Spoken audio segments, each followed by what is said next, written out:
Muito bem, muito boa noite a todas, a todos. Bem-vindos à nossa aula síncrona a respeito da perspectiva do campo profissional, do campo científico, do campo profissional, das ciências sociais, enfim, dessa ciência acadêmica, né? Dentro da nossa disciplina de epistemologia da ciência, onde a gente vai debater hoje a perspectiva do Pierre Bourdieu a respeito das dinâmicas reprodutivas e transformadoras dentro do campo científico. A gente deixou para vocês, então, como leitura indicada para essa aula, um texto bastante clássico do Bourdieu, um texto chamado Campo Científico. Ele é um artigo que foi publicado em 1976, certo? E ele, dando sequência assim, às discussões que a gente tem feito na aula e até trazendo breves comparações, né? E no texto, o Pierre Bourdieu traz uma discussão ali com vários autores da ciência, enfim, vários epistemólogos, enfim, alguns que a gente viu na aula, inclusive o que a gente viu na aula passada, o Thomas Kuhn, ele também faz referência ao Merton e alguns outros, né? Que se preocupam em estudar o campo científico, a ciência, enfim, as transformações da ciência. E acho que um ponto bem interessante assim, para se destacar por curiosidade desse texto é que ele foi publicado em 1976, 14 anos, né, praticamente 14 anos depois do texto que nós vimos na aula passada, né, a estrutura das revoluções científicas, do Thomas Kuhn. Então, acho que aí já tem, e ele tem ali um diálogo, né, bastante crítico a respeito da perspectiva do Thomas Kuhn, de revolução científica, de ciência normal, enfim, embora como um bom sociólogo, um importante, reconhecido sociólogo que o Pierre Bourdieu foi, né, fundamental na área das ciências sociais, um dos autores talvez mais referidos, né, inclusive nas ciências sociais brasileiras, né, em diversas áreas, né, tanto não só na sociologia, mas também na antropologia, na ciência política, né, um autor com vasta obra sobre diversas temáticas, mas sempre trazendo principalmente essa proposição dele de pensar a partir de uma renovação da perspectiva funcional, estruturalista, enfim, é um sociólogo francês, é um sociólogo que vem de uma escola durkheimiana, mas já num período já de consolidação da sociologia como espaço acadêmico, que vai nos trazer aí uma proposta da teoria de campos, né? O Bourdieu também é muito conhecido por outras discussões, né? Teoria da reprodução, teoria da distinção. Ele é um autor muito eclético, assim, que trabalha com diversos tipos de discussões que estão acontecendo naquele momento, mas especificamente aqui, na época da escrita desse texto, em 1976, ele já está, né, em pleno desenvolvimento da sua teoria de campos, que depois a gente vai falar brevemente. Então, nessa aula, eu fiz questão de fazer dois tipos de movimentos, né, que nem a gente tinha feito da outra vez lá na aula do Merton, por exemplo, trazendo um pouco qual é a perspectiva teórica, quais são as questões que envolvem aí a discussão teórico-conceitual proposta pelo autor, para depois mostrar, efetivamente, aí sim, o texto, né, como que o Pierre Bourdieu aplica a sua teoria de campos, né, sobre o campo científico. Então, aqui nessa aula, eu já vou abrir agora o material que eu fiz para sistematizar. Depois, inclusive, até eu cheguei a imprimir os mapas conceituais, vou entregar para vocês na aula lá do 10 de junho, né, na próxima aula. E depois vou deixar sistematizado o arquivo, né, deixar o arquivo também disponível lá no Moodle para vocês terem o apoio preliminar, além do vídeo desta aula, que também vai ficar disponível. Então, eu fiz primeiro essa ideia de a gente tentar mostrar, né, como que ele vai mobilizar essa teoria de campos sobre, né, a sobre a ciência, né, sobre o processo de desenvolvimento da ciência, de produção da ciência, enfim, para a gente conseguir trazer aí para ele, no caso, né, trazer uma contribuição para nós, né, cientistas sociais, epistemólogos, enfim, pessoas preocupadas com a epistemologia da ciência, para a gente conseguir pensar aí algumas dinâmicas que envolvem o campo científico para além daquelas perspectivas que já vinham sendo trabalhadas, né? Então, eu vou abrir agora aqui o material para vocês poderem acompanhar alguns dos elementos que a gente quer destacar aí na perspectiva do Pierre Bourdieu.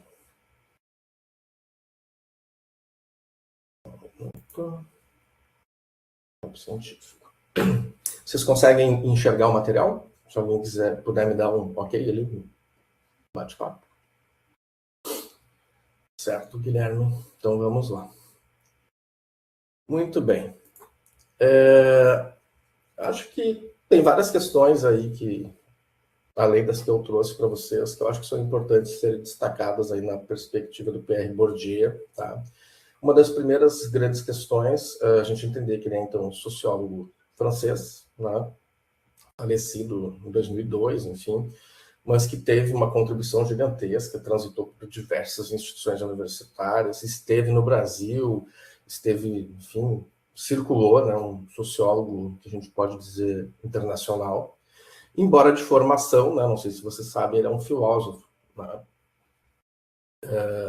um PhD em filosofia, enfim, mas sempre ligado e relacionado aí ao campo das ciências sociais, como eu falei antes, já abordando diversas discussões, mas propondo aí para nós uma forma de interpretação do campo científico, né? Criando, na verdade, essa ideia, esse modelo de campo científico, a partir do que ele chama de teoria de campos, né? E relacionando isso no âmbito do hábitos acadêmico, da construção de um hábitos acadêmico. Então, acho que isso é importante destacar, que sempre que a gente fala em teoria de campo, né, essa lógica de campo, a princípio, ela pode nos induzir a pensar uma coisa mais no sentido de campo magnético, campo elétrico, coisas assim, uma coisa mais próxima do que os funcionalistas faziam, de tentar relacionar as discussões das ciências sociais com aspectos das ciências exatas, enfim, das ciências biológicas e tal. Mas, na verdade, muito do que o Bourdieu quer nos trazer com a ideia de campo, na verdade, faz referência à ideia de jogo, certo? Pensar os diferentes espaços sociais no âmbito de uma perspectiva de que os agentes ali envolvidos, em função das posições que eles ocupam e em função dessas posições gerando certas disposições estratégicas de atuação, eles vão participar, né, de um campo onde estará acontecendo um tipo de jogo, certo? Então, acho que esse é um elemento bem importante para a gente sistematizar, assim, a forma como o Pierre Bourdieu está olhando para o campo científico, na especificidade do texto de hoje, mas muito mais do que isso, como ele olha para diversos outros objetos, tá? Vale destacar que o Bourdieu, ele chega digamos, no auge da sua carreira aí nesse período, né, anos 70, anos 80, 90 já é super referência, né? Mas que ele também trabalhou com outras discussões, né? Por exemplo, na área da educação, quem é da licenciatura vai lembrar que tem todos os textos do Pierre Bourdieu a respeito da reprodução escolar, né? Enfim, então, mas tudo ali, esses materiais são anteriores à teoria, à construção, à elaboração própria da teoria de campos, mas eles todos já subsidiam a construção dessa perspectiva teórica. Tá? Então, acho que esse também é um elemento importante aí para a gente pensar e para a gente destacar. Agora, o que é mais interessante, talvez, nessa aula da gente pensar, é que a perspectiva que a gente vai ver hoje é uma perspectiva, então, da aplicação de uma teoria sociológica, no caso, a teoria de campos, sobre né, a ciência, ou seja, é uma perspectiva sociológica da ciência que a gente vai ver hoje, certo?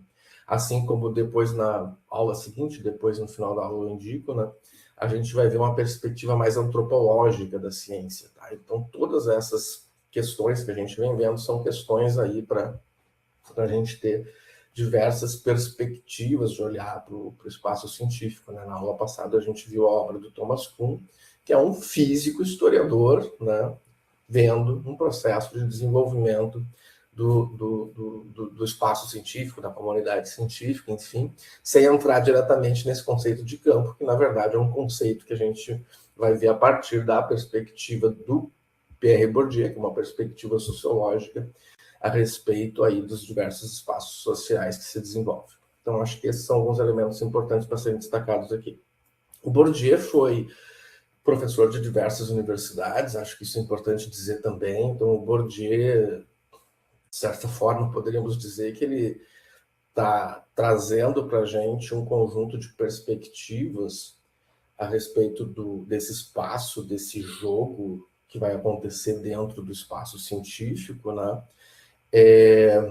Muito a partir, talvez, até da sua própria trajetória, de vendo coisas que ele próprio está vivenciando. Então, o Bourdieu é um filósofo, enfim, um cientista social, um sociólogo, que transita por diversas instituições, né? A lógica do sistema francês é um pouco diferente da nossa, então os pesquisadores eles vão almejando cargos melhores em instituições, então ele não é assim, ele não trabalhou numa única instituição, né? Ele trabalhou em diversas instituições, ele foi professor da Universidade da Argélia, quando ele fez lá o estudo sobre o poder simbólico dos Kabila, enfim, mais numa perspectiva mais antropológica, enfim.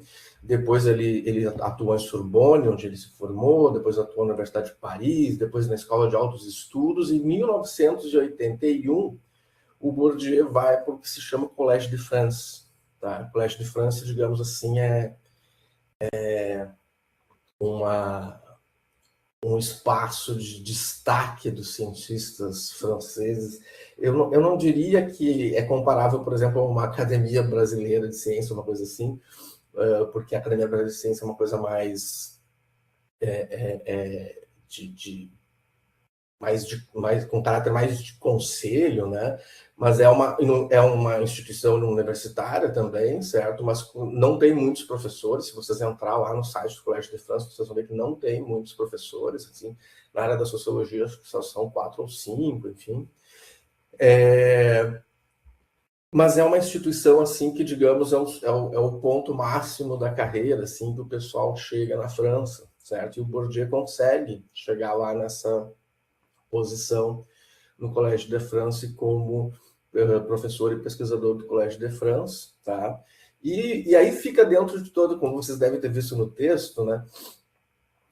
Toda uma perspectiva a respeito dessa busca de reconhecimento, de prestígio e tal, né? Esses acúmulos do que o Bourdieu vai estar chamando ali de capital científico para atingir uma autoridade no campo da ciência, enfim, que na verdade ele está falando de prestígio, né? Prestígio científico, prestígio por parte da ciência, prestígio por parte dos pares. E com isso, obviamente, que o agente acaba acumulando, digamos assim, os maiores recursos, né? Ele entra num processo de acumulação de recursos científicos, certo? E aí ele começa a ter todo esse tipo de capital acaba começando a se reproduzir de uma determinada forma, né? Onde você consegue as bolsas, os recursos, recebe os prêmios, publica mais, tem mais alunos, atrai os alunos mais destacados, essas coisas assim, certo? Agora, uma curiosidade, assim, mais para essa parte introdutória aqui da nossa aula, é que, por exemplo, a gente sempre fala, né, reverencia o fato, né, de que a URGS hoje, né, chegou aí próximo dos 100 anos, né? Para vocês terem uma ideia, o Collège de France tem 500 anos, quer dizer, ele vai fazer 500 anos agora em 2030, certo? Então, são curiosidades, assim, coisas interessantes, mas que tem muita relação com isso que o Bourdieu está tentando nos mostrar, que o campo científico é uma estrutura, um sistema social, enfim, que se desenvolve, que estabelece seus mecanismos e lógicas e dinâmicas próprias, enfim, e ele vai tentar nos mostrar mais ou menos como é que isso acaba acontecendo, né? Então, essa é um pouco da perspectiva aí que o Bourdieu tenta nos trazer sobre essa configuração que vai tomar, né, o campo científico, que estruturas serão essas que estarão ali colocadas, né? Imagino que vocês até devam ter percebido que o texto, embora tenha algumas frases um pouco complicadas, como é comum ali no jeito de escrever do Pierre Bourdieu, mas ele é um texto um pouco mais tranquilo de ler, até porque foi produzido como um artigo, então um texto mais sumário, coisas assim. Até depois, mais tarde, o Bourdieu retoma essa discussão toda e publica esse livro aqui, ó. Não sei se vai dar para vocês enxergar. Que é o Homo Academicus, tá? E aí sim, ele é um livrinho um pouco mais denso, assim, sobre essas discussões. Depois eu posso retomar alguma coisa a respeito do assunto, tá? Mas o texto do campo científico, ele ainda é o texto assim, mais sistematizado, com as ideias ali colocadas, enfim.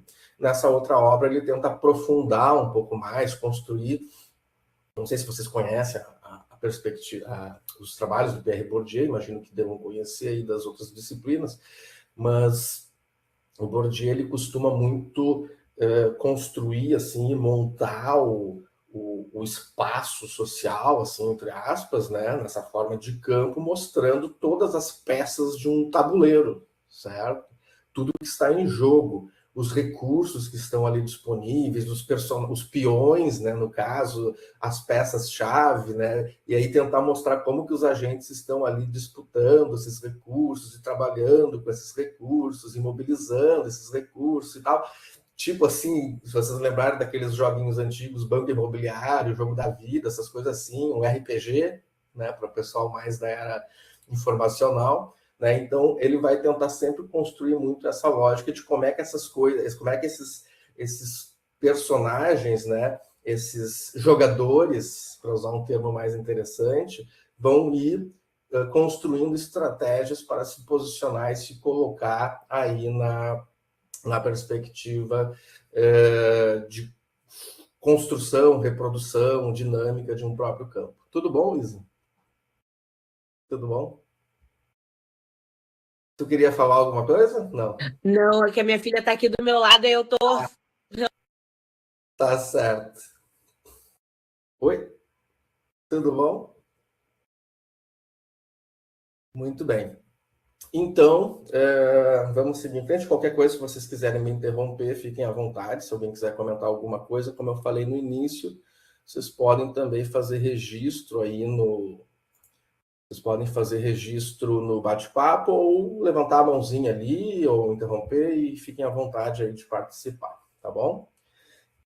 Eu fiz aqui, né? Como você sabe, eu estou usando o Gemini da Google para fazer umas imagens assim, então acho que eu fiz essa imagem do Pierre Bourdieu dando uma aula, assim, um estilo um pouco mais antigo e coisas assim, né? Para a gente meio que adentrar, tentar adentrar lá a época que ele está falando, os anos 70 e tal. E aí, né, tem aí alguns elementos fundamentais que acho que a gente tem que pensar a respeito de teoria de campos e o conceito de hábitos, né, como que esses conceitos se articulam. Depois, lá no esquema, eu vou mostrar um pouquinho melhor para vocês como funciona isso. Mas a ideia é exatamente a aplicação dessa perspectiva teórica, né, sobre o campo científico. Tá? Então, elementos fundamentais aí, mostrando basicamente o Pierre Bourdieu falando para nós. Tá? A ideia de campo como um espaço de lutas e de capital, isso acho que é super importante. Tem até alguns comentaristas da obra do Bourdieu, e eu acho que é uma metáfora interessante, até eu já usei isso várias vezes em aula, que costumam dizer que o Bourdieu faz para mostrar a questão da dinâmica e da reprodução dos espaços sociais, independente do espaço social que seja, certo? Bourdieu trabalhou com o campo da arte, trabalhou com o campo econômico, trabalhou com o campo da televisão, enfim, trabalhou, de certa maneira, com o campo das relações de gênero, quando eles fazem o estudo sobre a dominação masculina e coisas assim. é sempre o que alguns comentaristas dizem, então, que e acho que é uma metáfora que é interessante, que o Bourdieu pega um tanto da lógica dos espaços institucionais, dos funcionalistas, né?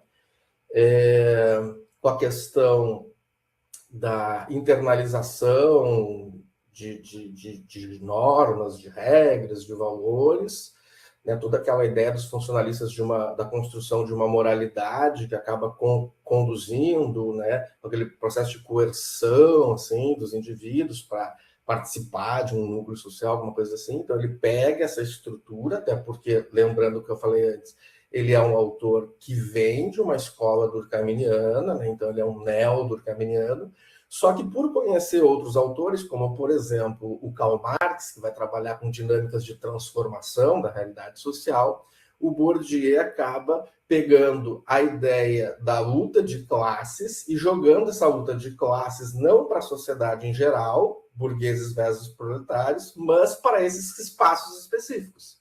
Então, sempre vai existir uma luta dentro de campos, né, onde estarão disputando determinados recursos que são valorizados nesses espaços sociais. Então, se você pegar o espaço da arte, o espaço da televisão, e no nosso caso aqui o espaço acadêmico, a gente vai ter toda uma lógica de reprodução desses sistemas, desses espaços que vão buscando sua autonomia até se transformar num campo independente, num campo autônomo, enfim, com suas próprias regras e recursos. E automaticamente os indivíduos participantes desses recursos, desses espaços, eles vão participar vão ter posições diferentes nesses espaços e vão participar de um jogo de distribuição dos recursos desses espaços. Então, na verdade, vai ter quem tem mais recursos e vai ter sempre quem tem menos recursos, né? Então, essa é uma metáfora que é bem interessante, né? Uma forma de pensar e a perspectiva do Bourdieu, que é a de jogar, então, a questão das lutas, dos antagonismos, das contradições para dentro de espaços no sentido mais funcional, certo? Então, essa é um jogo interessante da gente pensar, é que essa teoria de campos é uma tentativa também de sintetizar, né, a teoria estrutural funcionalista com a teoria materialista histórica, certo? Então, acho que aí também é uma questão bem interessante da gente pensar. E aí, nesses espaços, nesses campos, né, o que será disputado? Serão disputados tipos de capitais, né? Capital cultural, depois eu falo um pouco mais a respeito disso, capital econômico, dinheiro, enfim, capital social, as relações estabelecidas, capital simbólico, que daí é o capital, digamos, que é valorizado em cada um desses espaços. O capital econômico, o capital cultural, o capital social são capitais que vêm da sociedade em geral.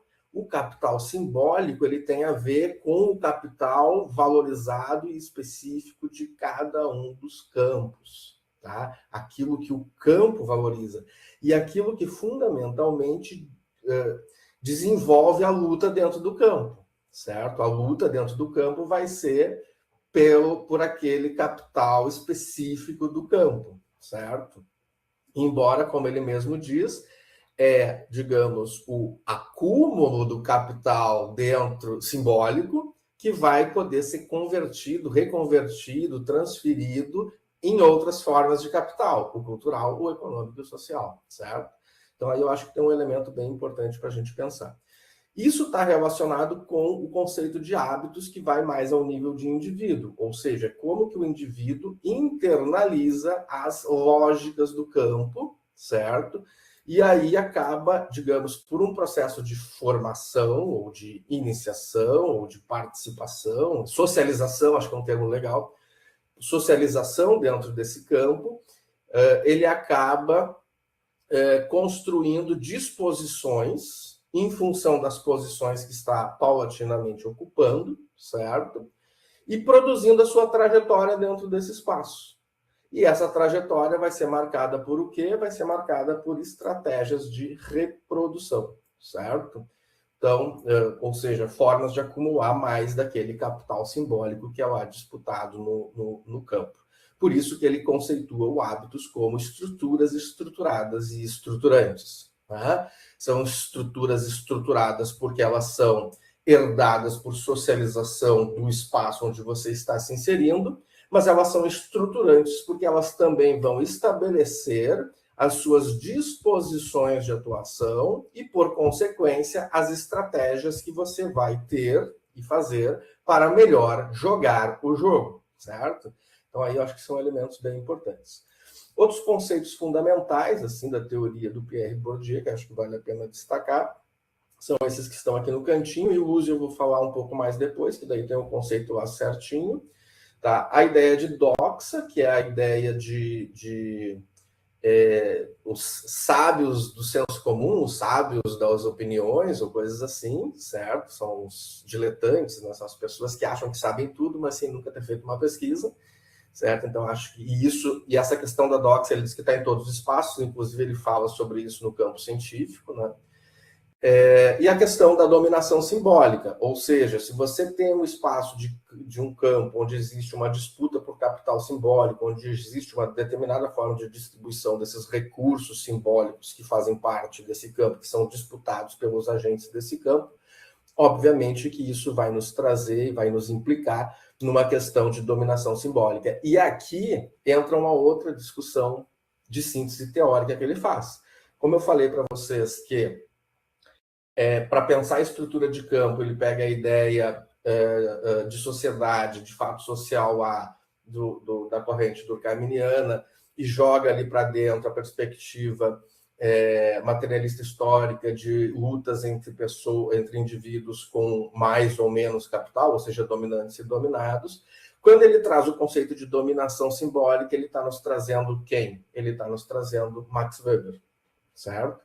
Que seria essa dominação simbólica? Né? Exatamente um processo de dominação que é legitimado pelos indivíduos daquele campo, né? Que vai daí ser articulado com outros conceitos bem interessantes que estão ali no texto também colocados, por exemplo, o conceito de autoridade científica, certo? Então, a autoridade não é uma imposição, mas é uma situação legitimada pelo espaço que se reproduz dentro dessa ideia de dominação simbólica. Assim como o Weber falava em dominação legal ou burocrática, falava em dominação carismática, né?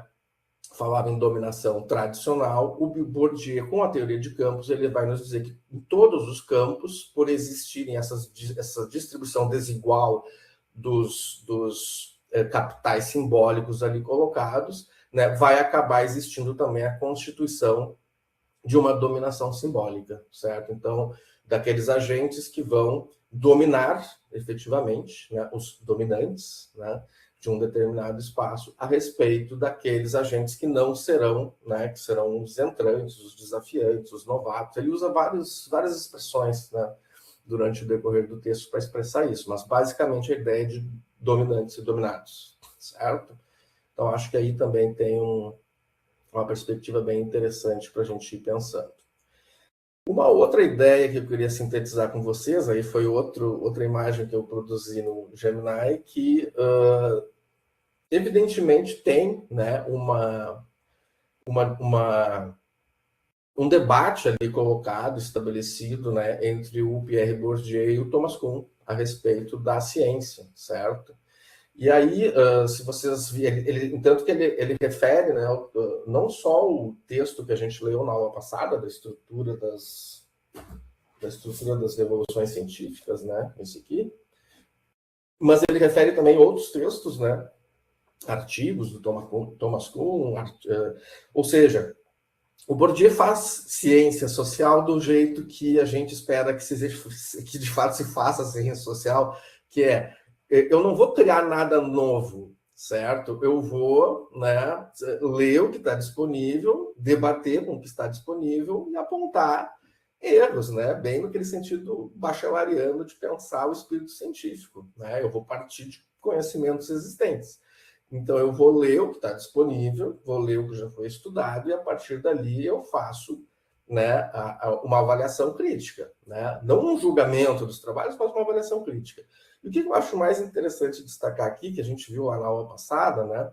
Thomas Kuhn faz toda aquela discussão a respeito da revolução científica, né, com aquele modelo de que existe uma disputa de escolas em torno da instauração de uma matriz disciplinar predominante, que vai gerar aquelas pesquisas que são modelos exemplares, né? Vocês lembram como eu falei para vocês, né? Modelos exemplares e instrutivos, né? Ou seja, que não é apenas uma forma de pesquisa ou de ciência que nos garanta verdades científicas ou coisas assim, mas na verdade não é uma questão de verdade, é uma questão de conjecturas, de refutações, enfim, mas também de algo que possa ser ensinado, né? Que se transforme num processo de ensino. Então a gente tem que ter essas pesquisas exemplares, certo?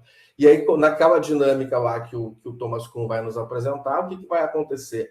Vão de vez em quando aparecer anomalias, né, fatos novos que a teoria não dá conta, e com isso começa um certo processo da tentativa daquela ciência modelar, que ele chama de ciência normal, tentar explicar o fato. Ele até diz que na maioria das vezes essa ciência normal explica o fato, certo?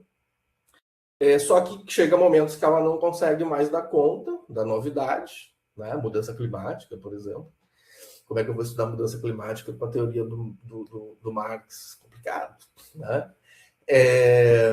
E aí essas anomalias factuais, né, esses fatos novos, eles acabam gerando pesquisas extraordinárias e coisas assim, e aí a ciência muda de paradigma, certo? Ou a ciência ou uma área pequena. Lembra que é uma questão de tamanho dos espaços, né?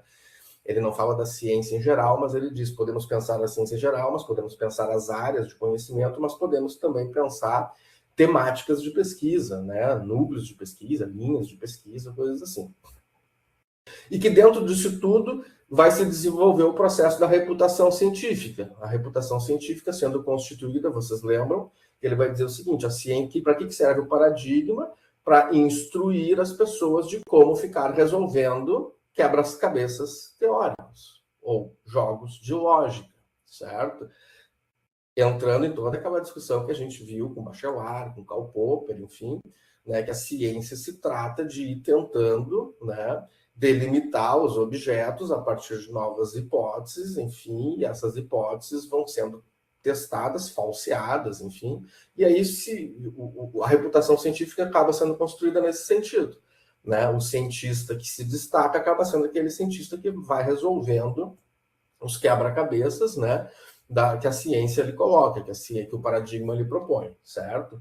O Bourdieu, com essa teoria de hábitos, ele faz uma crítica a isso, porque para ele, aí eu acho que a questão fundamental a ser dita aqui é que qual é a crítica principal do Bourdieu em relação ao que o Thomas Kuhn está dizendo na teoria das revoluções científicas, certo? É que na visão do Bourdieu, a perspectiva da teoria das revoluções científicas do Thomas Kuhn, ela é muito mais prescritiva do que analítica. Né? A crítica do Bourdieu é: o Thomas Kuhn tem uma ideia interessante, ele até se apropria de algumas ideias, ok? Só que ele diz, na verdade, o que parece no fundo é que o Thomas não está dizendo como o campo é, ele está dizendo como o campo deve ser, certo? Então essa é uma crítica muito interessante, ou seja, o Bourdieu aqui está nos instigando a pensar da mesma forma que naquele texto que a gente leu, né, lá do ofício de sociólogo, da profissão de sociólogo, o Bourdieu, de certa forma, está nos dizendo assim, o trabalho do Thomas Kuhn é bem interessante, é bem importante e tal, só que o trabalho dele não faz o que os sociólogos fazem, a ruptura epistemológica. Né? Ele não chega a romper, né, olhar de fato o que está além dessa mudança de paradigma e desse estabelecimento da ciência normal, de como que de fato essa ciência normal se estabelece. Né? E aí o Bourdieu vai trazer essa perspectiva, então, do campo científico e até, né, sugerindo ali outras discussões. Né? Então, ele diz, não é só a gente trabalhar, né, com a ideia de reputação dos cientistas. mais do que isso, né? Se eu trabalhar com outros elementos, e no caso aqui a teoria de campos, eu tenho que trabalhar com a ideia de capital científico, mas eu vou perceber que não se trata apenas da reputação dos cientistas, né, da forma como eles devem agir, o que eles devem fazer, mas, na verdade, que há uma disputa em torno de prestígio e autoridade científica, certo? Prestígio, autoridade científica, competências científicas, enfim, aquele monte de conceitos que fazem parte da perspectiva teórica, né, da teoria de campos do Pierre Bourdieu. Então, acho que então, o principal elemento aqui para a gente comparar aqui nesse sentido, né, nessa discussão que está sendo estabelecida aqui, é isso. O Bourdieu está afirmando que a perspectiva historicista funcionalista, historicista estruturalista que o Thomas Kuhn nos apresenta é uma prescrição da boa ciência, enquanto que ele está propondo, então, na obra O Campo Científico, uma perspectiva sociológica a respeito da ciência, né? De como que a ciência é e não de como que a ciência deve ser, certo? Enfim. Alguém tem alguma questão, alguma pergunta até aqui? Tá tranquilo? Sim? Não? Fiquem à vontade de me interromper quando acharem necessário, certo, pessoal? Deixa eu tomar uma água, porque gripado a gente fica com a garganta seca mais frequentemente. Então, por enquanto está tranquilo? Obrigado, Justine, pelo retorno.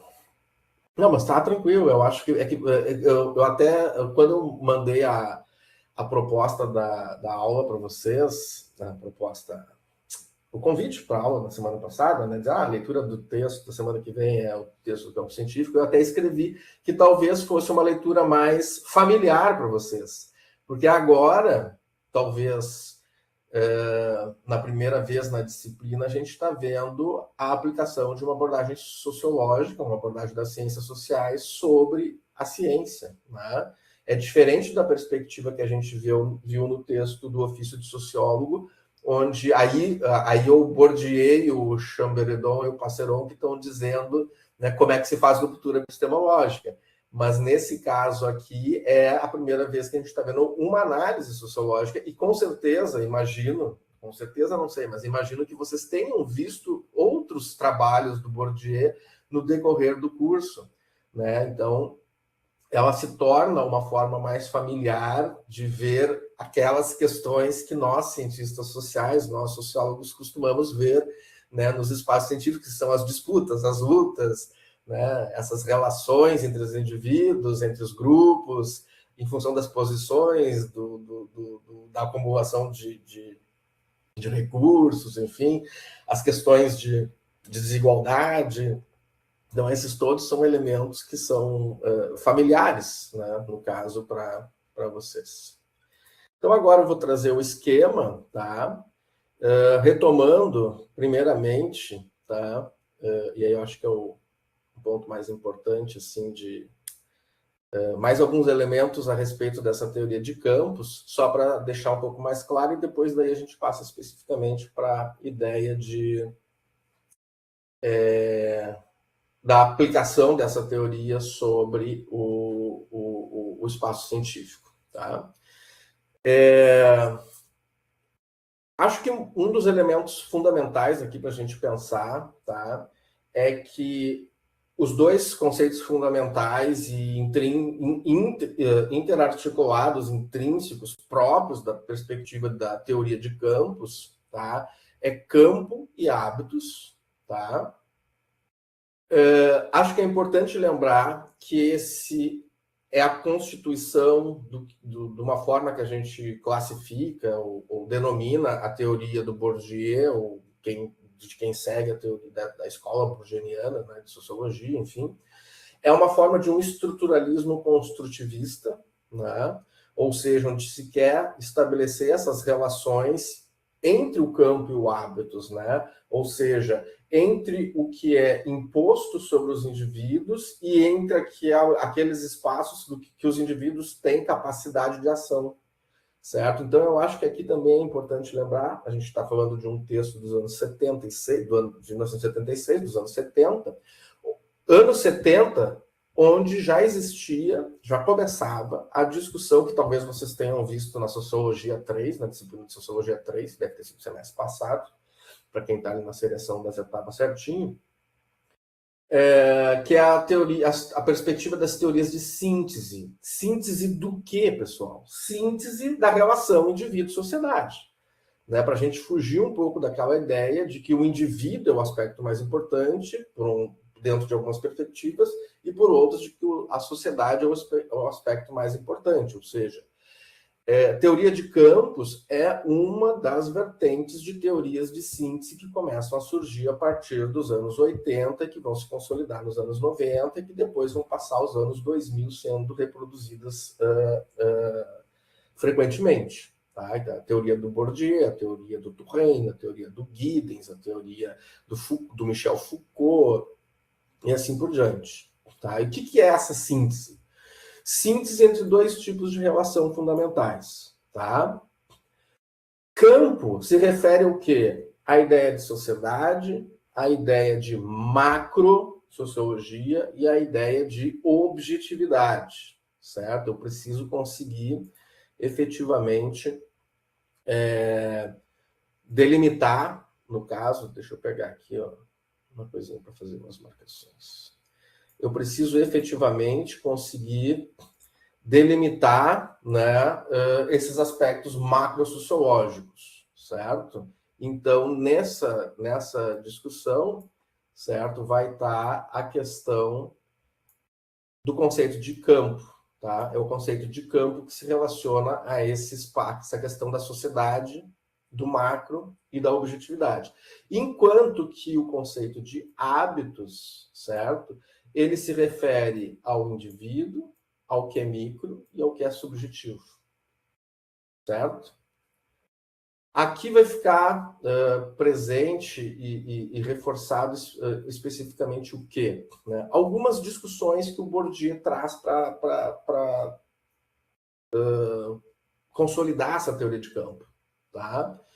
Que são, né, elementos relacionados a algumas temáticas, algumas discussões que ele produziu, como, né, a discussão sobre dominação social, que ele puxa do Max Weber, mas fundamentalmente a discussão sobre distinção social, que eu não sei se vocês chegaram a ler, mas ele tem toda uma obra gigante, né, bem grande também, se chama A Distinção, que é onde ele vai apresentar ali uns esquemas muito interessantes, exatamente nesse formato que eu estava falando para vocês, tipo de um tabuleiro de jogo, onde ele vai mostrando relações, né, de posição de classe, de vida de classe, relacionadas à trajetória das pessoas, ao tipo de acesso escolar que essa pessoa teve, coisas assim, e aos gostos e estilos de vida que essas posições e trajetórias geram nos indivíduos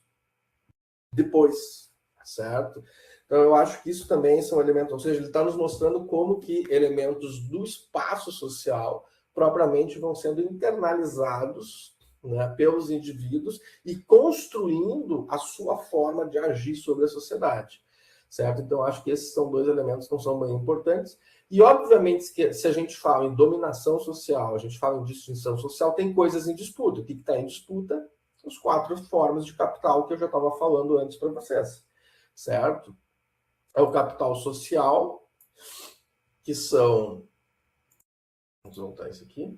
O capital social, que são as redes de relações dos indivíduos, o capital cultural, que tem a ver com educação, que tem a ver com escolarização, com socialização secundária, enfim, acesso a bens culturais, museus, essas coisas assim. O capital simbólico, daí que tem a ver com o próprio espaço, né, aquele conceito mais específico, no caso do campo científico vai ser o capital científico, né? Produção de textos, artigos, periódicos, enfim, construção de prestígio dentro desse espaço, e o capital econômico, que fundamentalmente a gente sabe é dinheiro, né, recursos. Esses capitais não atuam independentemente, esses capitais, na verdade, são digamos, as coisas que movem os indivíduos dentro do espaço.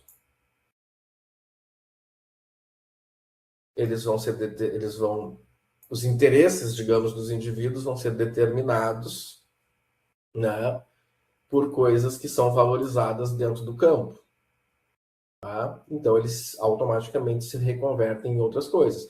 Não é por acaso que ele vai falar também em luta de classificações, que tem a ver com gostos e estilos de vida, certo?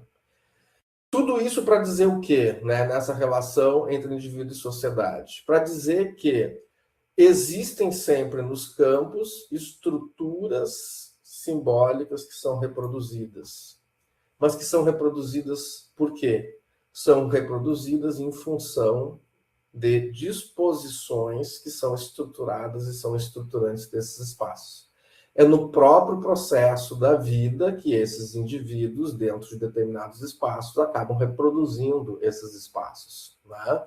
Eles acabam assimilando, né, as estratégias que são colocadas, as suas disposições num determinado espaço, acabam sendo assimiladas pelos indivíduos que começam a disputar exatamente aquilo que é valorizado dentro daqueles espaços. Né? Por isso que tem relação com gostos e estilos de vida, certo? E, por tabela, né, com um posicionamento, uma tentativa de reposicionamento dentro do espaço e, consequentemente, um processo de distinção social. Então, eu me diferencio por ter coisas, certo? Eu me diferencio por me destacar, por ser reconhecido dentro de um espaço. Né? No campo militar, por exemplo, as medalhas. Né? Num campo científico, a produção científica, ensino, prestígio científico. No campo da arte, ter as melhores obras, né? E assim por diante. Então, essas são algumas dimensões aí. No campo da televisão, a audiência, certo? Então, esses são elementos que vão mobilizar os indivíduos. O que os indivíduos não percebem, e aí vem essa, digamos, maldade da teoria, por isso que ela é uma teoria estruturalista construtivista, a maldadezinha que está aí, qual é? É que não é um processo assim de mudança revolucionária. Na verdade, os antagonismos acabam fazendo com que os indivíduos acabam reproduzindo aquela própria estrutura. Né? Por que isso vai acontecer? Tá? Pode ir deixando aí a tua questão, porque surgiu um imprevisto aí que isso aí tá bom, Adi. Depois tu assiste a gravação, tá bom? Tranquilo. Aí vem essa... Qual que é a questão que tá colocando aqui? No momento que o indivíduo, né, tem um hábitos incorporado que é um produto desse campo, e esse campo ser um produto do hábitos, né, tem esse jogo de ida e volta aí na estrutura toda, vai surgir um conceito, que era o conceito que eu não falei antes, que eu vou falar agora, que é o conceito de ilusão. Tá? E esse é um conceito muito interessante, que é o seguinte: quando a gente entra no jogo, a gente passa a gostar do jogo. Né?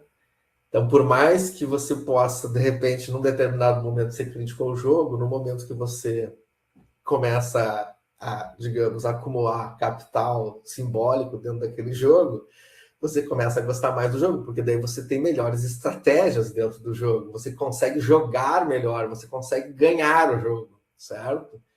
Você consegue fazer as disputas necessárias. É que nem aquela velha história do estudante. Aí já vamos entrando no campo científico.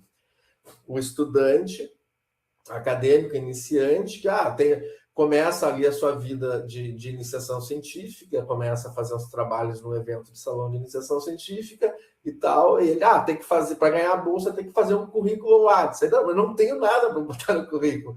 Calma, peraí, pode ser que tenha alguma coisa. Mas, enfim, só que com o tempo esse currículo vai sendo alimentado, ou seja, você está adquirindo capital. E quando aquele teu capital, quando tu vê que começa a crescer, você começa a perceber que tem estratégias.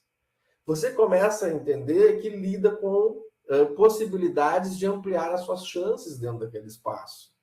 E aí, quando você se dá conta, você já entrou naquilo, porque você adquiriu as habilidades, as ferramentas necessárias para jogar o jogo, certo? Já te passo, Luísa. Só deixa eu achar o conceito aqui de ilúzio, tá? Só para ficar o conceito definido aí para vocês. Só um pouquinho.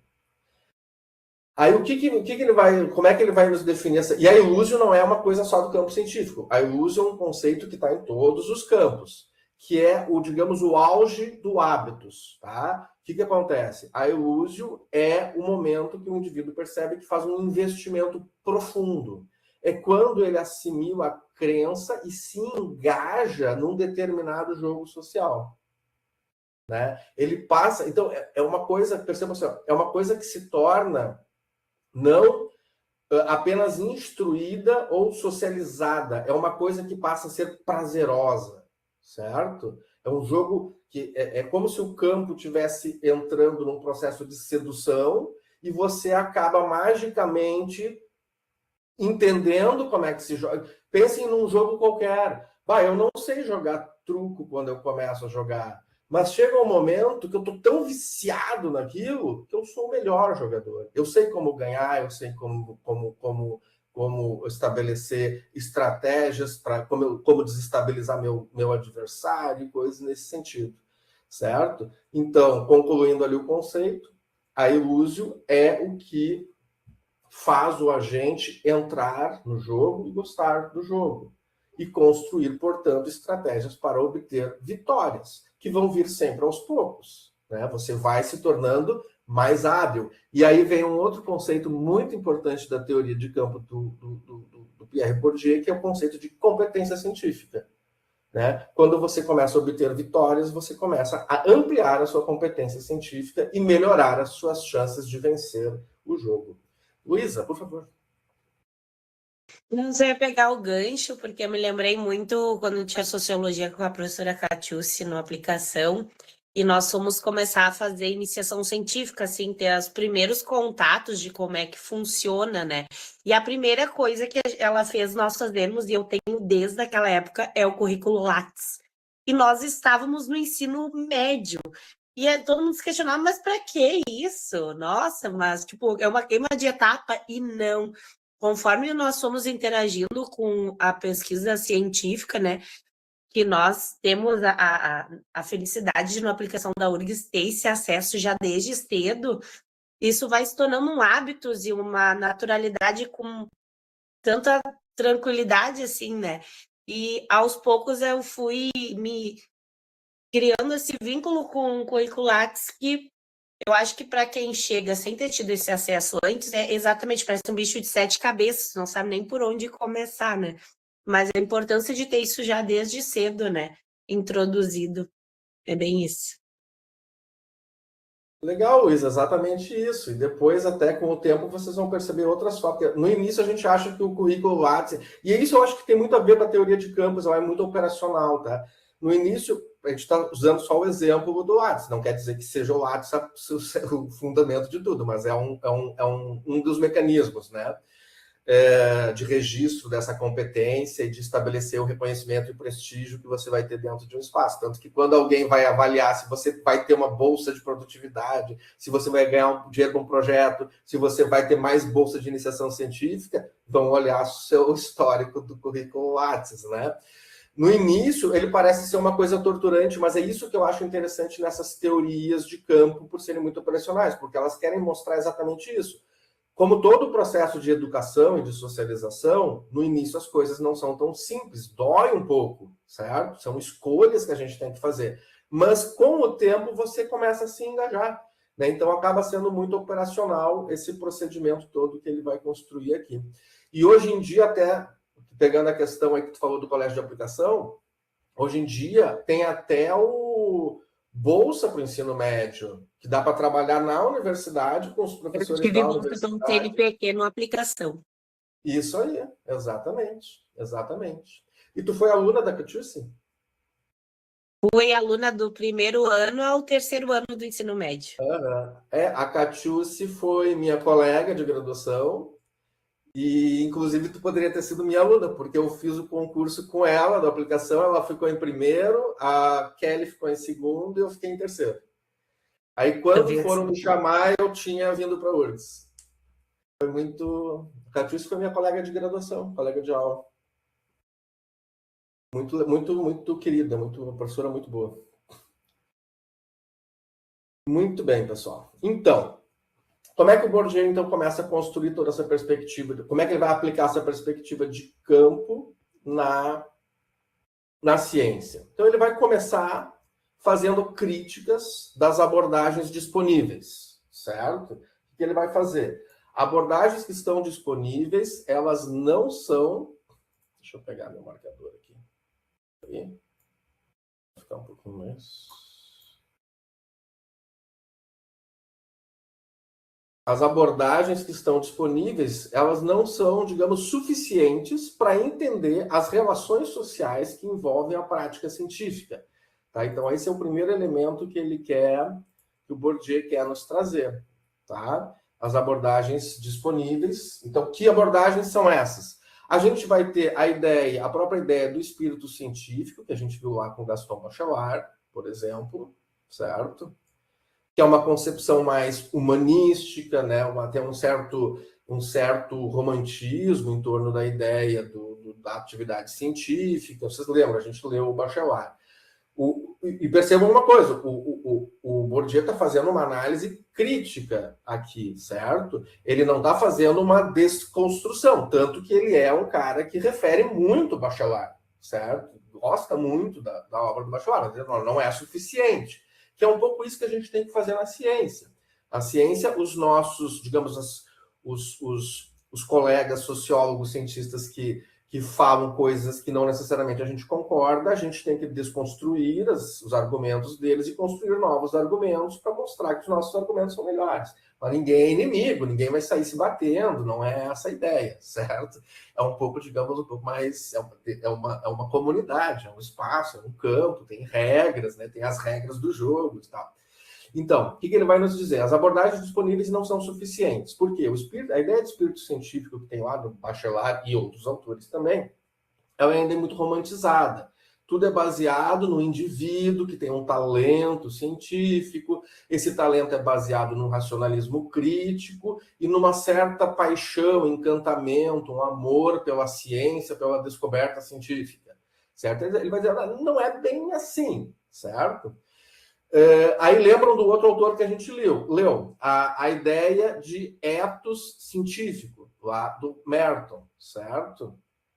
Então, o que o Bourdieu vai dizer para nós? Essa concepção funcionalista de uma obrigação moral e profissional dos cientistas, né? Vocês lembram lá dos critérios, né? O comunismo científico, o compartilhamento de todas as ideias, a divulgação dos resultados da pesquisa. Ele fala, né, comunismo científico, avaliação pelos pares, o ceticismo organizado, todos aqueles elementos lá. Percebam que a aula de hoje também está servindo como uma revisão geral, tá? Não é por acaso que esse texto do Bourdieu foi colocado estrategicamente. Então, essa concepção funcionalista de que os cientistas têm uma obrigação moral a cumprir, uma obrigação profissional, tá? Ele também considera insuficiente. Olha, não é bem assim. Faltam alguns elementos aí nessa história toda. Aí ele vai avançar também para outra concepção que está também presente na discussão do Robert Merton, mas também de outros autores, que é a ideia de comunidade científica, né? De uma comuna, ou como Merton chamaria, de uma irmandade científica, certo? Uma concepção mais institucionalista, ou individualista metodológica, né? Onde os cientistas têm uma vocação para a ciência, onde eles acreditam em valores e princípios da ciência, que a ciência é neutra, que a ciência é subjetiva, essas questões mais epistemológicas. Então, a gente compartilha uma grande discussão a respeito dos princípios e dos valores que movem a ciência. Ele diz, é interessante, mas não é o suficiente. Então, o espírito científico, a ideia romântica não é suficiente, a ideia da obrigação moral não é suficiente, a ideia dos valores e dos princípios não é suficiente, certo? E a ideia do paradigma científico, lá do Thomas Kuhn, que a gente viu na última aula, ele diz que também não é suficiente, porque a concepção historicista fala da concorrência, fala das disputas, ou seja, traz outros elementos que são importantes. Percebam, todos os elementos são importantes. Só que o Bourdieu quer nos trazer uma síntese, ele quer nos trazer, agora vamos falar sobre essa estrutura toda.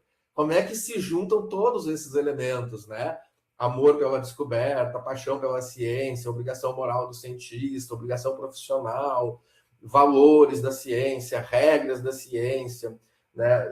A concorrência científica, o desenvolvimento de matrizes disciplinares, né? A ideia de reputação e coisas assim. Então ele começa, então temos que seguir adiante. Antes de seguir adiante, ainda vou fazer um outro parênteses. Quando Bourdieu escreve essa reconstrução, né, o Homo Academicus, no caso, tá? Essa reconstrução do artigo sobre o campo científico, onde ele aprofunda um pouco mais algumas coisas, ele chega a levar aí lá na origem social dos cientistas, coisas assim, né, mostrar que os cientistas estudaram em melhores escolas, tiveram famílias de classe média alta, coisas assim, né, pais, né, de famílias de classe média alta, coisas assim. Ele diz, ó, o que eu estou fazendo aqui é uma coisa que nem todo mundo se presta a fazer, né? Que é tomar por objeto o mundo social no qual estou preso, o meu próprio mundo social, certo? E aí ele vai argumentar que isso pode originar obstáculos epistemológicos e dificuldades de ruptura com a experiência imediata. Então, de certa forma, o que ele está nos dizendo? Que muitos desses autores que falavam antes a respeito de espírito científico, de eto científico, de comunidade científica, de paradigma científico, não conseguiam suficientemente, ó, o Bourdieu vendendo o peixe dele, não conseguiam suficientemente dar conta das relações sociais que são estabelecidas no âmbito do campo científico. Tá? Portanto, né, a gente precisa fazer de fato a ruptura epistemológica, porque eles não conseguem fazer a ruptura epistemológica porque eles estão dentro do mundo científico e tentam mostrar que o mundo científico legal e bom e interessante é aquele que eles vivem, certo? E aí ele diz, então, nós que somos sociólogos temos que fazer a ruptura epistemológica e romper com os obstáculos sociológicos para explicar esse mundo social no qual a gente vive. Tá? Tanto que ele chega a argumentar, né, que o livro, esse Homo Academicus, né, o título do primeiro capítulo é Um Livro para Queimar. Será que vão acabar comigo? Então é muito interessante também de pensar essas discussões aí que estão sendo colocadas. O que o livro do Homo Academicus reforça em relação à teoria do campo científico? Na verdade, é a mesma concepção, só que ele está aprofundando, tá? Ela só vai reforçar a seguinte ideia, tá? Só para destacar aí para vocês. Deixa eu pegar a mão aqui, tem que ficar trocando as ferramentas. O que ele vai destacar? Que o reconhecimento científico não se expressa diretamente por um talento científico nato, certo? Então não adianta, eu quero ser cientista, eu gosto de ser cientista. Mas que o reconhecimento científico, na verdade, tem relação com a posição que os agentes ocupam no campo e com a construção das suas trajetórias individuais, certo? Então, é isso que ele quer nos mostrar, tá? Ali que ele quer puxar para essas disputas todas que vão ser estabelecidas no âmbito do campo científico. No fundo, do que se trata, tá? Então, a ideia de campo científico, fundamentalmente, tá? Ela quer manifestar o jogo que está acontecendo. Tá? Então, vamos pegar o conceito de campo científico aí. A configuração do espaço das estruturas de poder da ciência é uma teoria também que envolve a ideia de poder. Né? Eu atinjo poderes em função da autoridade científica que eu adquiro, que eu tenho, e da competência científica que eu desenvolvo, certo? Isso vai gerar o quê? A reprodução da instituição acadêmica em função das disputas que vão existir pelo capital científico disponível dentro desse espaço, ou produzido, ampliado dentro desse espaço, certo? No fundo, ele quer nos chamar a atenção que o campo científico é sim, tá? Como já dizia a literatura, né? Como a literatura já dizia, cadê aqui? Como a literatura já dizia, o campo científico é um espaço, ele tem relações, ele tem normas, ele tem códigos, ele tem símbolos, ele preza pelo desinteresse da pesquisa, então eu faço pesquisa daquilo que eu não tenho interesse, né? Não é pelo dinheiro, é porque eu quero descobrir, é porque eu quero conhecer. Então, esses valores fazem parte do campo do espaço. Porém, o que ele vai querer nos chamar a atenção, na verdade, é que o campo científico não é só isso. Né? E aí sim vem o conceito de hábito científico, né, que vai ser esse fundamento, né, um conjunto de disposições, o que os indivíduos internalizam, esquemas de percepção, apropriação e ação que são internalizados pelos cientistas dentro do campo científico, durante um processo todo de socialização. Então, tudo começa a funcionar como um jogo orientado por estratégias para acumular o bem principal em disputa no campo científico, né? Que é o capital científico, e aí vão ser todos esses bens aí. Artigos, livros, reconhecimentos, prêmios e coisas assim. Né? Troféuzinho do salão de iniciação científica, eu ganhei o troféu, coloca no WhatsApp. Né? Enfim, então tudo vai começando por ali. Tá? Mas o que ele quer nos chamar a atenção, e agora eu vou lá para o início, para a ponta de cima, por onde tudo começa. Tá? Ele quer nos dizer que campo, para a gente entender o campo sociologicamente, não é só um espaço não são apenas espaços de relações, não tem apenas normas, códigos, símbolos ou desinteresses. Ele vai nos dizer, fundamentalmente, que o universo, entre aspas, e as aspas aqui são dele, o universo puro, da mais pura ciência, é um campo social como qualquer outro, onde vão existir lutas e disputas, onde vão existir relações de poder e distribuições de poder, onde vão existir, além dos símbolos, do desinteresse, daquelas coisas todas ali, onde vão existir também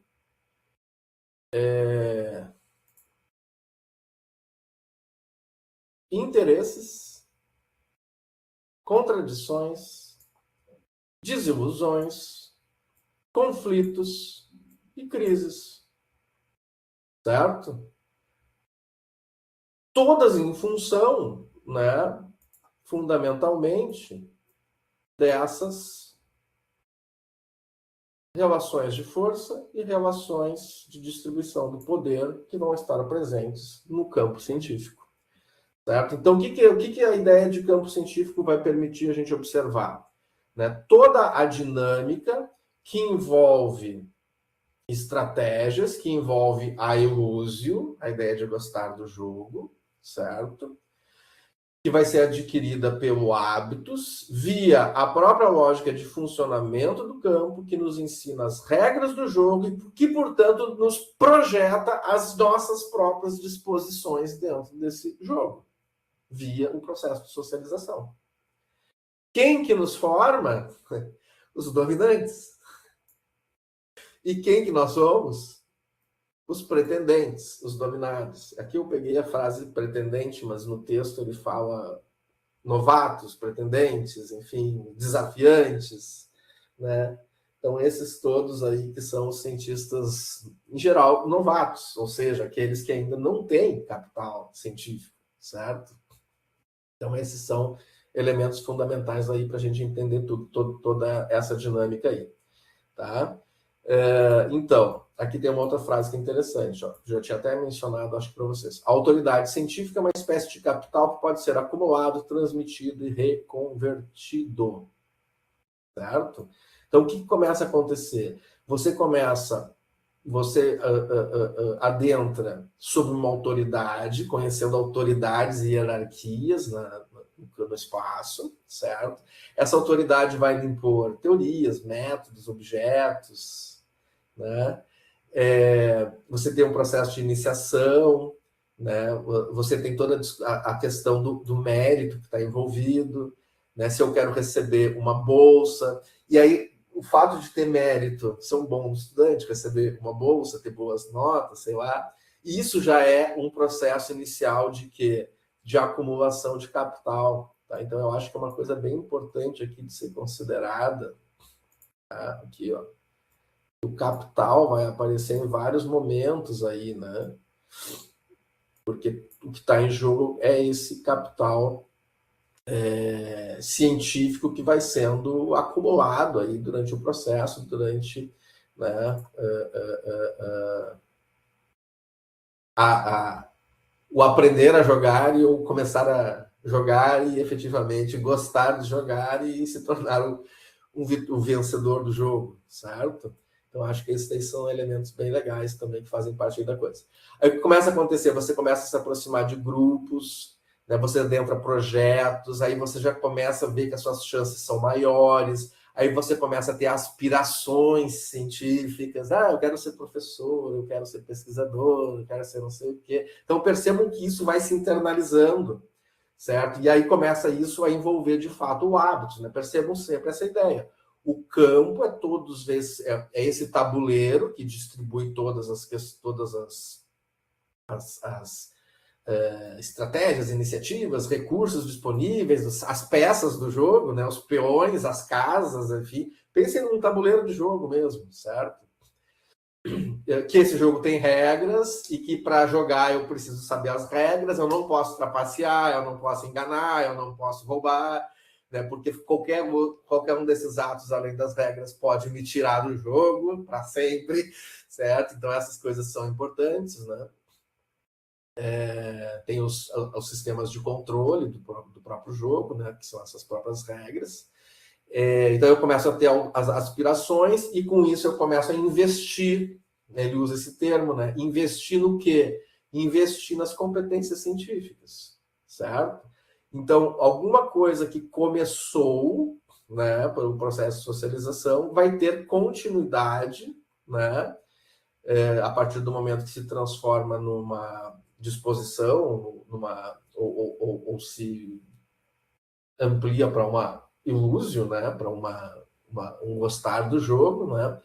Começa então a vir as chances começam a aparecer, as oportunidades efetivamente começam a aparecer, né? Que é com a carreira, o reconhecimento, mas essa carreira e o reconhecimento já vai mudar as minhas estratégias, não adianta mais eu me aproximar de determinadas redes ou grupos, eu preciso ter originalidade na minha pesquisa, nas minhas problemáticas, na resolução dos meus quebra-cabeças, certo? Eu tenho que ter visibilidade, eu tenho que aparecer.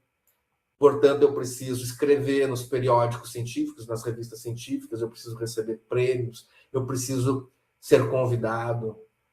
E as estratégias, e isso vai me levar a ter mais capital, bolsa, capital, recursos para meus projetos, né? Essas estratégias de investimento podem ser fundamentadas na originalidade da problemática, podem ser nessa visibilidade, ou seja, por publicar mais, mas também pode ser por sucessão. Aí a importância de estar num grupo de pesquisa e já ter em vista, né, suceder alguém que já tem prestígio e autoridade no campo, certo? Então, isso tudo são as estratégias que a gente vai adquirindo dentro do espaço, entrando nesse jogo, nessa lógica, né? E seguindo as regras desse próprio jogo, certo? Isso me gera capitais, isso me aproxima de redes, isso me aproxima do processo de dominação, né? E aí um termo até que é meio da economia, assim, meio chato que ele usa, que é esse de monopólio da autoridade científica e monopólio da competência científica, né? Você domina os recursos, você passa a dominar os recursos em função do quê? Dessa acumulação permanente de capital que vai lhe distinguindo, né? Vai produzindo distinção, vai promovendo novas colocações e efetivamente gerando prestígio dentro do campo científico, né? Que é maior ainda. Não é por acaso que quando vocês vão fazer lá uma seleção de mestrado, doutorado, muitas vezes os alunos, eu só faço com aquele professor. Se aquele professor não tiver vaga, eu só vou fazer a seleção no outro ano, porque eu quero fazer com aquele, entendem? Então também tem essa lógica, né? Porque isso faz parte dessas estratégias que a gente aprende para adquirir essa competência científica, né? Dentro desse processo de investimento que está relacionado investimento científico que está relacionado com as aspirações que a gente vai ter, certo? Então, nesse sentido, é óbvio que o campo, né, ele vai gerar, ele é movido por interesses específicos produzidos pelo campo, certo? E esses interesses vão gerar contradições, vão gerar desigualdades nas distribuições dos recursos, desilusões, porque às vezes você pode demorar muito, às vezes você pode não conseguir, às vezes as estratégias não dão certo, tem que mudar de estratégia, né? Pode gerar conflito, pode gerar crise, certo? Então esses são elementos aí que são bem importantes aí para serem considerados. E dentro do núcleo da coisa toda, então quando você já está lá dentro e começa a se movimentar lá dentro, né, nós vamos ter sempre, frequentemente, as lutas, tá? Então por isso que o campo científico é um espaço de lutas. Nós vamos ter os nossos pares, que são, ao mesmo tempo, nossos concorrentes. Vocês lembram lá naquelas perspectivas lá do Merton, comunidade científica, os pares que avaliam o nosso trabalho, que contribuem com o nosso trabalho. O Bourdieu diz, sim, de fato, nós temos pares, nós temos colegas que trabalham junto no grupo de pesquisa, na rede de pesquisa e tal, mas todos esses nossos pares também são nossos concorrentes, todos estamos disputando capital científico, certo? Então são pares concorrentes, essa é a novidade, certo? E o concorrentes aqui é até bem interessante, porque pares concorrentes que disputam e, ao mesmo tempo, pode ter um duplo sentido. Pares concorrentes, eles estão acorrentados uns aos outros e precisam uns dos outros para subir, né? Enfim.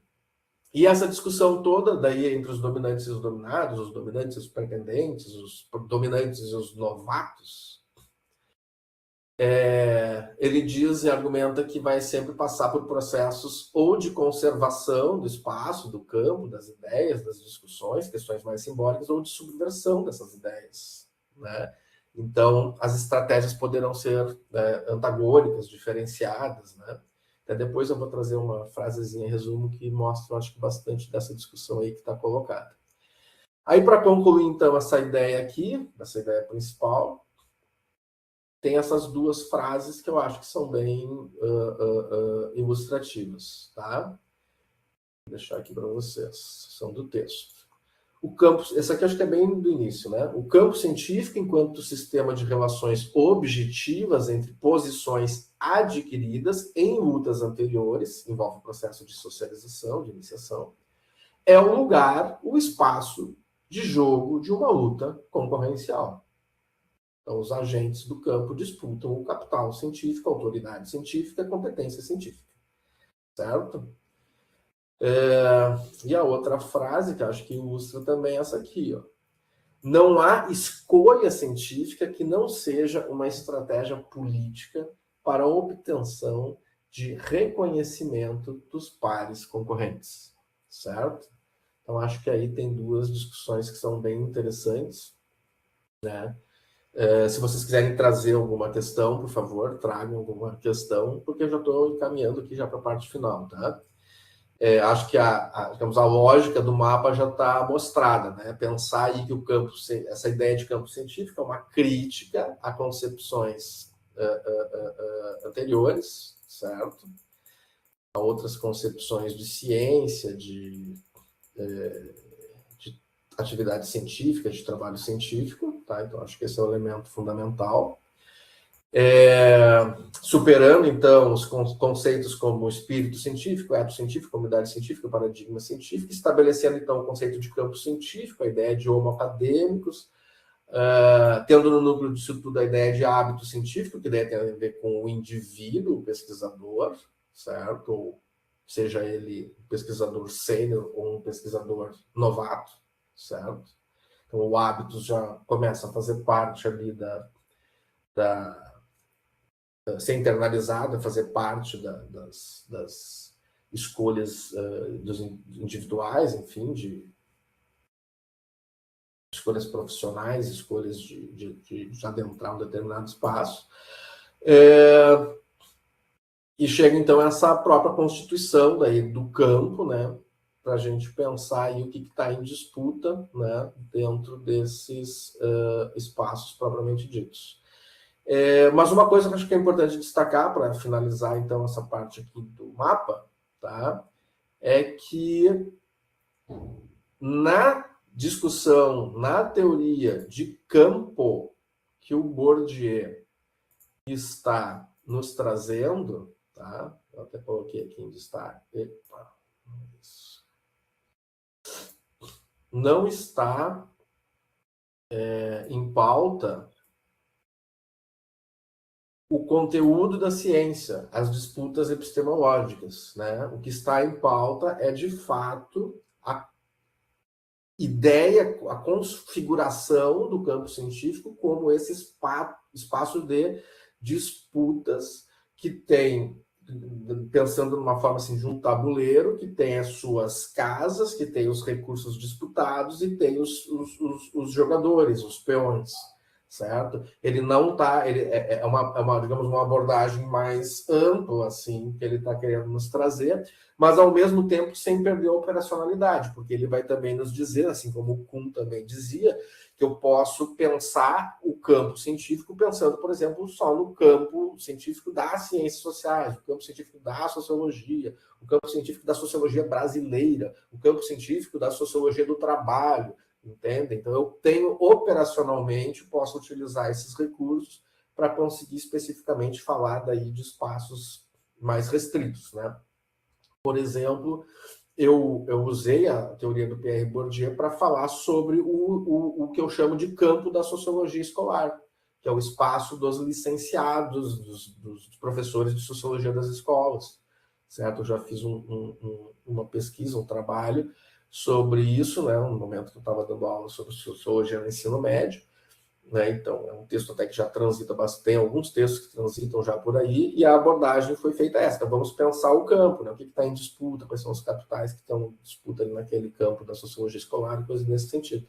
É uma perspectiva aí para mostrar a operacionalidade, né, dessa ideia de teoria de campos, né, proposta aí pelo Pierre Bourdieu. Algum comentário até aqui, pessoal? Eu já estou encaminhando para o final. Tudo certo? Até porque o nariz já começou a incomodar com essa gripe, né? Mas enfim. Então eu trouxe para vocês, que nem eu tinha feito no outro texto lá do Bourdieu, do Chamberdon e do Passeron, eu trouxe uma frase síntese, assim, que na verdade são frases que eu fui picotando do núcleo do texto para dar uma ideia, assim, uma lógica a respeito do processo de reprodução e mudança da ciência. Tá? Porque até eu acho que é um dos elementos que, por fim, poderiam ser destacados aqui do mapa conceitual, antes da gente passar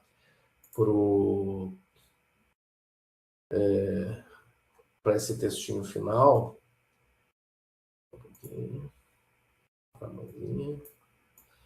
E essa ideia de que a lógica de campo permite não só revelar essas disputas pelo poder e as relações que se estabelecem no campo científico, inclusive favorecendo as estratégias dos atores, dos concorrentes no campo científico, né? Então, nunca percam de vista essa ideia do Bourdieu, né, de revelar o que está escondido por detrás das aparências, né? Que é até uma coisa bem marxista, né? O lado marxista, digamos, do Bourdieu. Então, se eu apresento essa lógica de campo científico para os jogadores do campo científico, isso pode dar vantagens a ele, certo? Dentro dessa lógica, certo? É uma coisa meio também weberiana. Eu não posso dizer para os atores, para os agentes, o que eles devem fazer, mas eu posso mostrar para eles que caminho que eles podem tomar, certo? Então, isso são elementos também bem importantes e bem interessantes aí para a gente pensar. E dentro dessas lógicas todas, né, essa configuração do espaço, no fundo, lá o que o Bourdieu vai nos dizer? Que, ao mesmo tempo que o estudo do funcionamento e da dinâmica do campo, a partir da concepção de campo e hábitos, certo? Das interrelações que se estabelecem aí, das relações de força, da distribuição do poder aí dentro, como é que o jogo se dá, eu, ao mesmo tempo, eu passo a entender que a ciência, ela não só se reproduz, como ela também progride. Certo? Então, voltando a um ponto importante, um ponto anterior. Essa lógica do campo, ela pode ter esses conflitos, essas crises, essas contradições, mas ela é uma lógica que dá ao campo progressão e autonomia. Ao mesmo tempo que reproduz, progride, certo? Então aí eu acho que são elementos que a gente tem que sempre considerar e pensar na riqueza da abordagem de campos. Então, percebam que aí é muito diferente do que o Thomas Kuhn estava fazendo, né? Do que o Merton fazia. Ele não está dizendo como que o campo deve ser, ele está tentando nos mostrar que, mesmo com todas essas contradições, os lados positivos, os lados negativos, né? Esses choques, essas lutas, na verdade, elas permitem que o campo avance. Então, eu acho que esse é um elemento também que é muito interessante da gente considerar, certo? Então, é de fato tentar mostrar como o campo é, como o campo funciona, quais as dinâmicas que estão estabelecidas e por que ele continua se consolidando, né, ao ponto de um colégio de France ter 500 anos, certo? Então, eu acho que é um pouco essa a ideia, um ponto de uma URGS, né, chegar a 100 anos e assim por diante. Um curso de sociologia na URGS chegar a 50 anos. Então, eu acho que essas são coisas importantes, essas são coisas interessantes aí para a gente, que essa teoria nos ajuda a pensar e nos provoca, certo? Então, aqui uma frase final que eu trago para vocês. Aí. Vamos ver.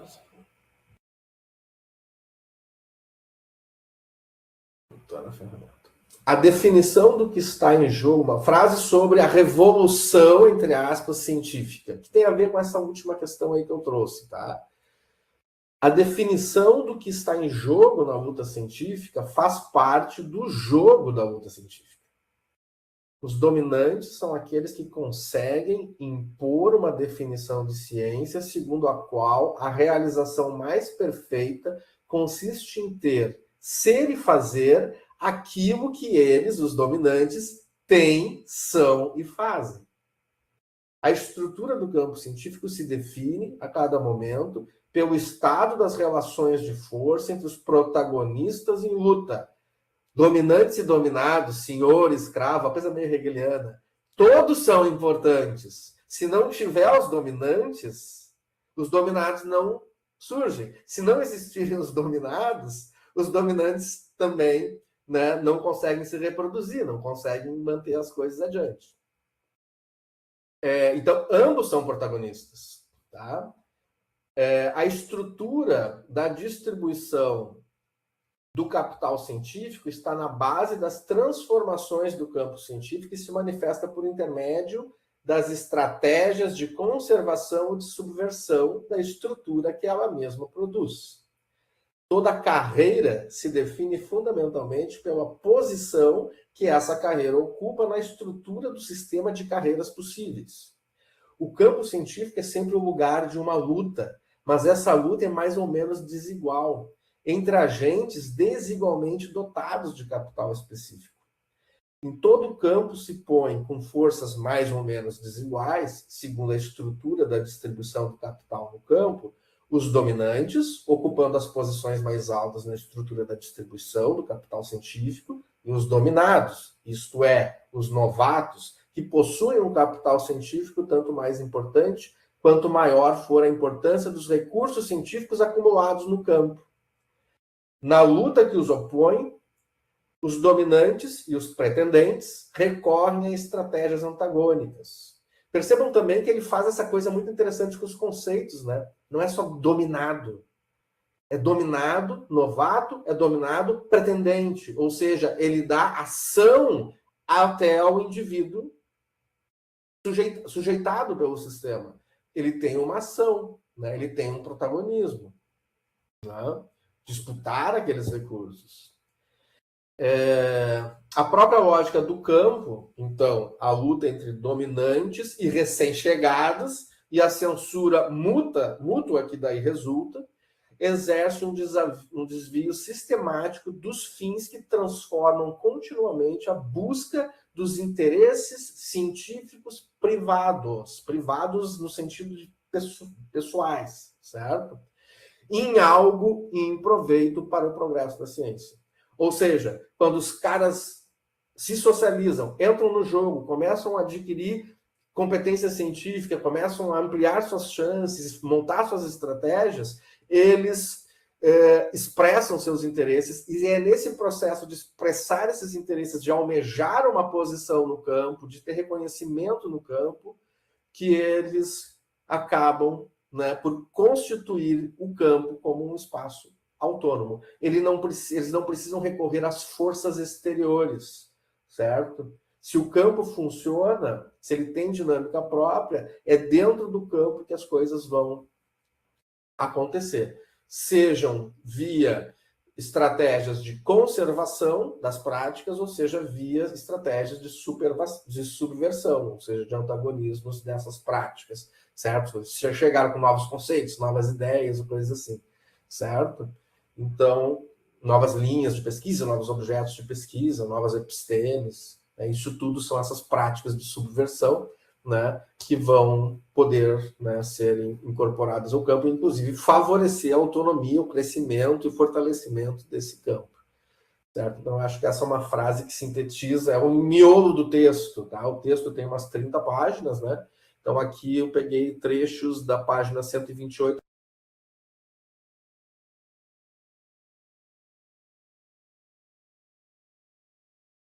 Ele tenta construir para a gente. Nas entrelinhas, ele faz discussões a respeito de como que os outros autores estão, né, debatendo essas questões, enfim, que também faz parte aí da atividade científica.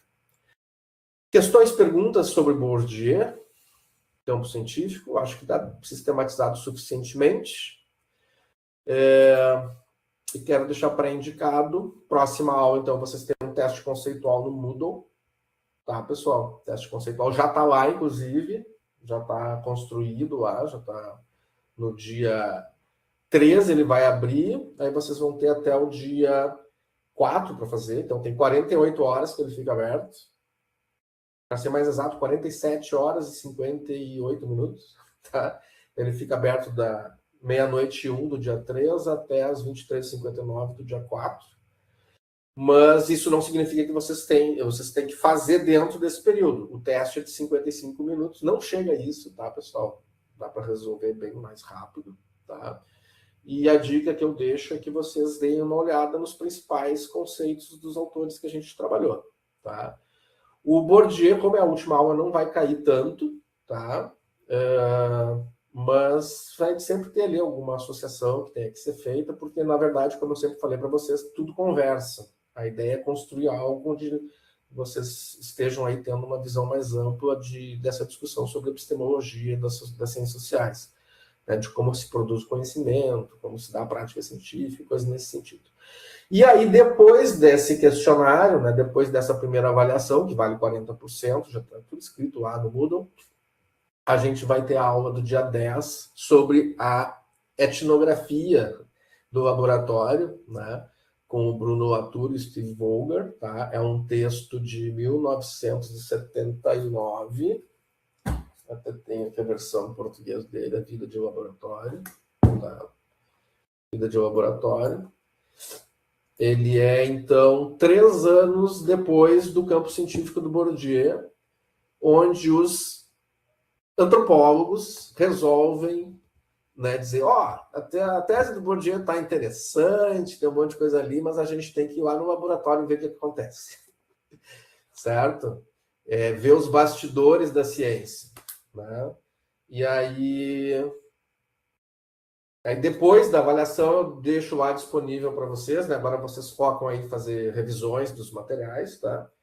Depois eu deixo lá disponível para vocês esse material, que é para o dia 10, onde a gente vai ter a etnografia da ciência, a etnografia do laboratório científico.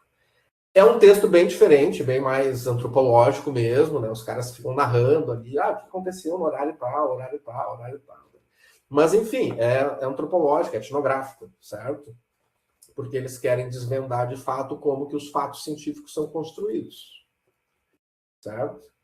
Então é uma outra perspectiva, tá? De ver a ciência, e aí a gente vai fechando aí o ciclo de todas as temáticas que a gente pretende abordar. Até depois o Bruno Latour escreve um outro livro, mas daí eu preferi indicar esse aqui, porque esse aqui é a etnografia mais clássica, tá? Mas depois ele vai escrever esse outro livro aqui chamado Ciência em Ação, que ele diz, né, até o subtítulo é Como Seguir Cientistas e Engenheiros Sociedade Afora. Ou seja, aqui é um livro mais metodológico, né, que ele diz como fazer a etnografia da ciência. Tá? Mas esse aqui, como é a aplicação, né, da etnografia num importante laboratório de ciências, né, francês, aí eu acho que o Bruno Latour é francês e o Steve Vogel ele é inglês, tá? Mas eles fazem uma parceria de estudos sobre laboratórios, grandes laboratórios científicos, tá? E acho que é legal pela perspectiva antropológica e por mostrar que existem outras coisas que atravessam o campo científico, né? Como questões pessoais, questões de recursos, questões comportamentais, e, enfim, outros elementos, né? E como que a gente vai lidar, e vai entrar toda a tese da teoria do Bruno Latour sobre os agentes humanos e não humanos, né? Como a gente se relaciona com agentes não humanos, né? As tecnologias, por exemplo. Uma coisa que até então não está aparecendo aqui nos nossos estudos, né? Então, como que o cientista lida com os reagentes, com as cobaias, com o computador, né? Enfim, com os instrumentos, né? Enfim, então acho que vai ser uma perspectiva bem legal. Pessoal, questões, perguntas, dúvidas, comentários, fiquem à vontade sobre a aula, sobre questionário, avaliação, que agora depois a gente só se encontra de novo lá no dia 10 de junho. Fico à disposição de vocês. Tudo certo, Luísa? Tudo certo. Hoje foi uma dinâmica diferente com a criança, com a casa, dá banho, faz comida e presta atenção na aula. Uma dinâmica bem atravessada, mas deu certo. Estamos por aqui, já estamos acostumadas a dar conta desse processo. Mas estou ansiosa, assim, para ver como é que vai ser se interagir com a avaliação, né? Porque são vários conceitos, é bem teórico, assim, e super dinâmico dentro do mapa conceitual que tu traz. Então, quero ver como é que vai ser, assim, estou ansiosa para ver como é que vai ser na avaliação disso, mas acho que vai ser bem positivo. Dá oi, Zuri. Tudo bom, Zuri? Luísa, foca, e Luísa e todos os colegas, demais colegas e colegas, foca nos principais conceitos. Eu acho que a grande questão é essa, não vai ter nada assim extremamente detalhado que vai cair, certo? São coisas mais gerais, assim, o importante é saber, né, esses princípios fundamentais, né, o que o Bachelard pensava, o que o Karl Popper pensava, sabe, o que era importante para cada um deles. Eu acho que esses são os elementos decisivos, tá? Não vai ter, assim, interpretações de textos ou coisas assim, tá? É bem básico, assim, até eu tentei fazer, é uma primeira experiência, tá? Assim, no sentido que vocês vão ter um primeiro, por isso, poderia ter feito no final uma só, mas aí eu fiquei pensando, mas será? Depois, primeiro eu quero que eles vejam como é que é, vamos ver o resultado, qualquer coisa a gente faz alguma adequação. Então foi mais essa a lógica. Então ela é um exercício para vocês, mas também é para mim perceber se vai funcionar nesse modelo. Senão a gente senão vou ter que fazer questões de outro jeito, de outra forma. Tá? Então não se preocupem também tanto com o resultado nesse momento. Tá? a gente pode sempre ter alternativas, tá? Mas eu sempre vou dizer assim, ó, é um exercício que é melhor ser feito, tá? Sem consulta o material, sem consulta internet na hora, sem tentar entrar em pânico. Resolvam o exercício como se vocês estivessem resolvendo, como seria se eu levasse ele impresso na sala de aula, tá? Porque às vezes, o que eu quero dizer com isso? São poucas questões, né? São 15 questões, mas muitas dessas questões são muito rápidas, assim, é ler a questão, interpretar e buscar a melhor resposta, tá? Mas tentem seguir essa regra, até porque fazer com consulta, fazer discutindo com outro colega, mata tempo, e quando tu vê não dá tempo, certo? Porque ela não é uma avaliação feita para ser discutida, ela é uma avaliação feita individualmente, para ser feita sem consulta. É claro que ficar com os mapas conceituais do teu lado não vão te atrapalhar, tá? Agora, pegar um texto, pegar um livro vai atrapalhar totalmente, certo? Então, fazer uma reunião, não, isso atrapalha. E a gente percebe direitinho. Tá? Então porque às vezes o pessoal entra no mesmo horário, então, e aí os dois vão mal. Porque eles tentam fazer junto, não funciona. Faz 10 que eu faço 10. Só que tem um problema. Cada questionário é diferente. Então, não é a mesma ordem das perguntas, não é a mesma ordem das respostas. Então, você perde muito tempo em coisas não necessárias. É para dedicar o tempo a interpretar a questão e não a tentar procurar a posição da questão dentro do conjunto, certo? Então, você acaba perdendo um tempo precioso de reflexão e substituindo por um tempo, né, mecânico de catar a resposta, certo? Então, acho que a dica fundamental é essa. Tenta fazer por conta, na boa, tranquilo. Acho que dá uma lida nos materiais, os pontos principais dos mapas conceituais, e é isso.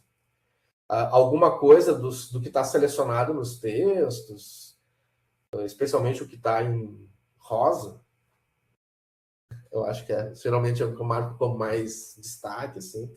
Mas, enfim, a tendência é ser tranquilo. É não ter mistério. Mais perguntas, mais questões, pessoal? Algum comentário?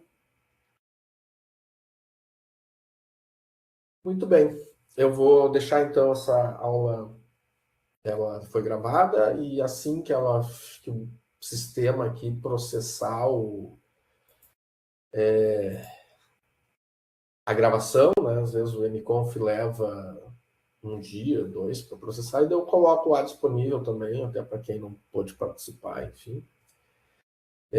Foi uma aula virtual, foi uma aula diferente, mas ao mesmo tempo também faz parte do processo e tem circunstâncias que a gente não controla, mas acho que deu para resolver e acho que também não se perdeu assim, muita coisa em relação ao que a gente poderia fazer lá no campus. E é isso, pessoal. Fico à disposição. Qualquer coisa, vocês também podem usar o mural da disciplina para fazer perguntas, questões. E no dia 3, o sistema lá vai abrir o questionário e vai estar disponível já para vocês fazerem. A outra, só uma dica final, tá? Além de tentar fazer individual, sem consulta na internet, né? Ficar com uma tela do lado. Essas telas paralelas atrapalham horrores, tá, pessoal? Acho que, além disso, vocês tentem fazer com a maior tranquilidade, assim, possível. E quando tiverem um tempinho disponível para aqueles 55 minutos, porque às vezes aquele reloginho que fica contando, às vezes a gente fica tenso. Então, sei lá, escolha o melhor horário para isso, certo? Final da noite, início da manhã, escolha um horário legal, assim. E acho que vai ser bem tranquilo. E não vai levar 55 minutos, se for feito do jeito que eu estou dizendo, certo? Individual, sem consulta. Aí ele vai, né, o pessoal resolve assim, Às vezes em 20 minutos está resolvido. A questão é você ter aquele tempo ali, tá? E aberta a tentativa, ela não fecha mais, tá, pessoal? Então, no momento que só abram quando vocês de fato forem resolver, tá? Se não for naquele momento, tá tendo instabilidade da rede elétrica, então não faz, espera, certo? Deixa para fazer outra hora. Então é isso, pessoal. Agradeço então a presença de todas, de todos, e qualquer coisa estou à disposição aí pelo Moodle. Certo? Obrigado pela presença e até a próxima. Tchau. Perfeito, professor, tudo de bom. Agora funcionou teu áudio, Felipe. Perfeito. Um abraço.